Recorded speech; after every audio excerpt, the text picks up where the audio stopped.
If you drink enough in Vermund's taverns, you will hear whispers of the ghost cart, a spectral carriage that rolls through the thick fog long after midnight. But every merchant who tells you that story is dead wrong. Because when you finally track that glowing cart down in the dark, you don't find spirits, you find something infinitely worse.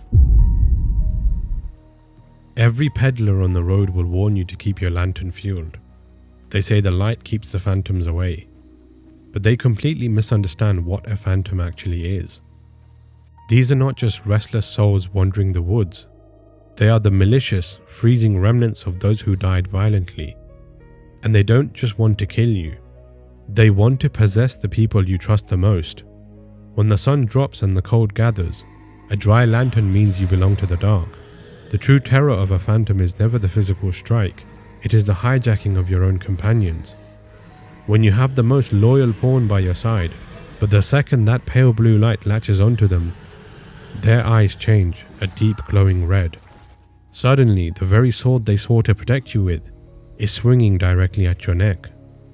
So when you hear the rumors of a haunted ox cart, you naturally assume it is the work of these exact spirits. You go hunting for it.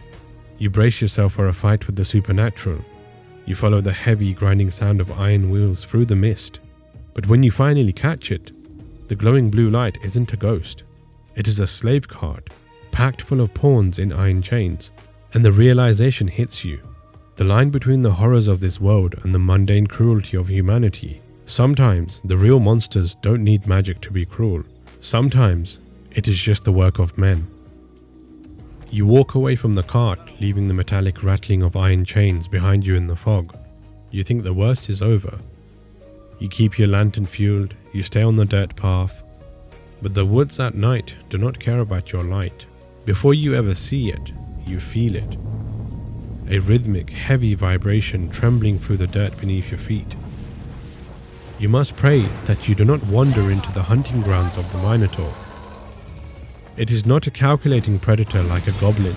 It does not possess the malicious intelligence of a ghost. It is an absolute mountain of matted fur and solid muscle, fueled by a relentless, rabid aggression. When it locks its glowing eyes on you in the dark, it doesn't just attack, it charges to pulverize. It swings a massive crude axe, obliterating stone and timber just to reach you. But this blind, screaming rage is also its one fatal flaw. If you are truly brave of heart, or perhaps just truly desperate, you wait until the massive shadow completely eclipses your lantern light and you meet the charge head on, using its own catastrophic momentum to bring it crashing down to the ground. A quick, brutal counter to the throat, and the beast is slain in one fell swoop. The forest goes silent again. It is a momentary victory. Your heart is hammering against your ribs, but the night isn't over. Because the scent of fresh blood on the road always attracts something far worse. It should bring every scavenger in the woods running, but instead, the forest does something completely unnatural. It goes dead silent. The wind stops, the crickets vanish, even the rustle of the leaves, as if the woods themselves are terrified of what is coming down the road. If you survive long enough in these paths, you hear the same rumor whispered in every tavern from here to the capital. A warning about a headless knight wrapped in a silky pale violet mist. It doesn't sprint through the trees like the beast you just killed. It walks, slowly, methodically, because it doesn't need to hunt. It knows exactly where you are, and it knows you cannot outrun your own fate. This is the Dullahan. To the people of Vermund, this isn't just another monster on the road. It is a targeted death sentence. It feels like the night itself is stepping out of the shadows to correct the mistake of your survival. When it finally steps into your lantern light, the horror isn't the massive rusted blade it drags behind it. It is the severed head that it carries in its hand. That head lets out a wail so agonizing, so profoundly wrong, that it physically paralyzes you. You are forced to stand there, helpless, watching the executioner raise its blade for the final swing. There is no heroic counterattack here. There is no standing your ground. There is only one rule. You run until your legs give out. You abandon the dirt road. Daylight is supposed to mean you survived, It is supposed to wash away the horrors of the night. But Vermund is set in a cruel world. If you travel high enough into the forgotten, breathless peaks, you realize there are ancient corners of this map where the sunlight doesn't bring warmth. Far above the trade routes sits an apex predator that has never had to hunt because her prey climbs the mountain willingly. The Minotaur tests your physical limits, the Dullahan tests your will to live. But the Sphinx, she tests your mind. When you finally drag yourself into her isolated shrine, the silence is suffocating. There is no roar, there is no trembling earth. There is only a massive, ancient creature looking down at you with a calm, unnerving smile. She doesn't want to crush your bones, she wants to play a game.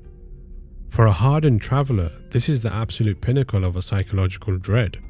You are standing before a beast that could snap your spine with a single flick of her feathered wings, but instead she speaks.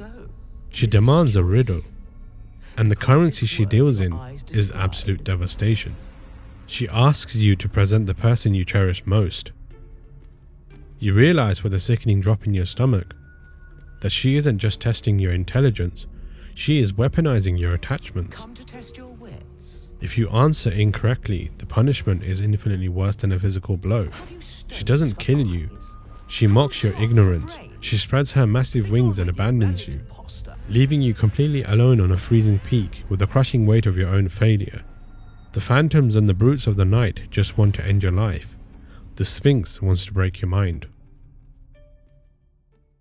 When you finally make the walk back down, the mountain air chill lessens, the trees begin to thicken, and then, through the branches, a flickering orange glow.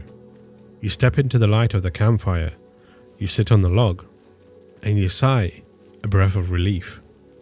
Sitting by this fire gives me a second to say a massive thank you. The way you embraced the last descent into the dark was incredible, but the fire won't burn forever. There are still deeper, darker woods in this world to explore. If you want to keep surviving these roads together, join me at the next camp. Until then, let me know in the comments below what dark corner of this world would you like to step into next. Keep your lanterns fueled. My name is Dynamic Man. I'll see you by the fire in the next one.